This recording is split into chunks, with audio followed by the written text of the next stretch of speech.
Someone posted that just because something's biologically inert doesn't mean it won't have some effect on the body.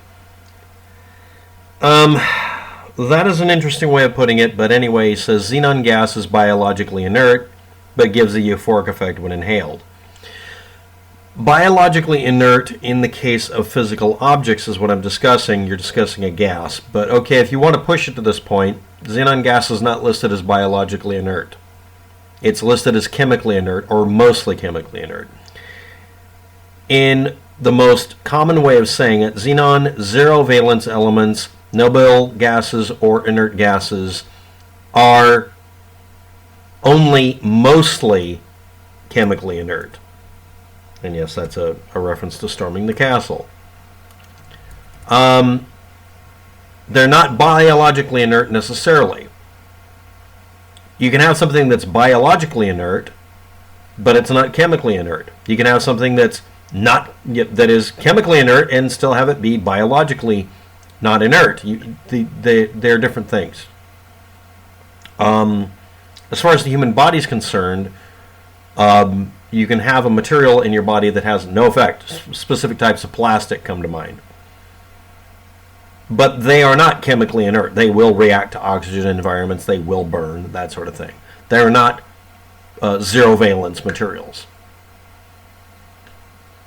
You're talking about a chemically inert something, not necessarily biologically inert. And if I said or insinuated that in all cases if something's chemically inert, there's only a few things, but if I said that chemically inert things can always be considered biologically inert, that's actually kind of accepted in one way, but that would be wrong if I said that exact wording, which I know I didn't, or if I implied that, which is something that a person could assume here. Okay, that's not true.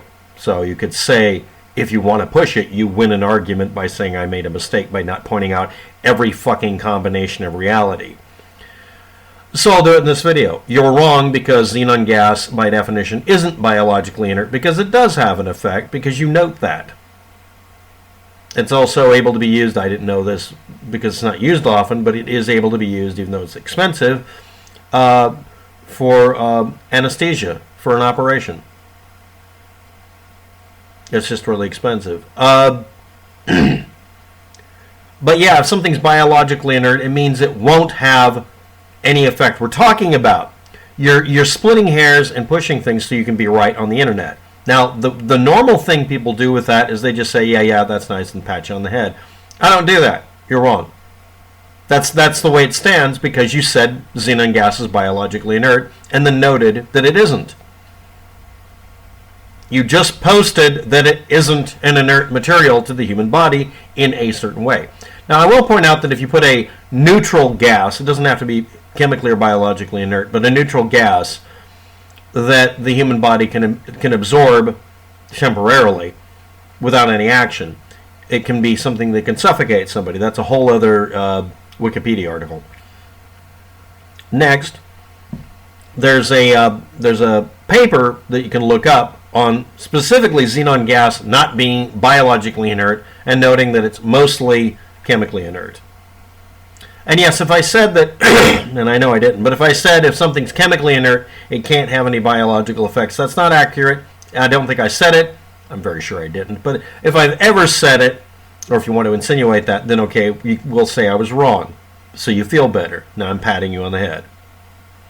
This is a dumb example. We were talking about diamonds being made inert when they already were. The central point of the video still stands. We are all dumber from having to discuss this. Xenon is inert in most chemical reactions because the outer valence shell contains 8 electrons. This produces a stable minimum energy configuration.